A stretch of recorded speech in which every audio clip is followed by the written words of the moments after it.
পুরুষ মানুষের জীবন সে তো বন্দি জেলখানার মতো, চাইলে সে কোথাও যেতে পারে না। তার কর্মের ভিতরে সে বাধা থাকে তার ফ্যামিলির ভিতরে, কারণ পুরো ফ্যামিলির দায়িত্ব যে তার কাঁধে। ফ্যামিলি চিন্তা করে করে সে মন চাইলে অনেক কিছু করতে পারে না।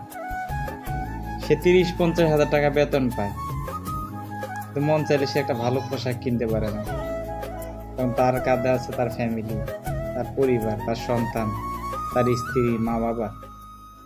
তাই তো পুরুষ মানুষ সবসময় নিজেকে স্যাক্রিফাইস করে।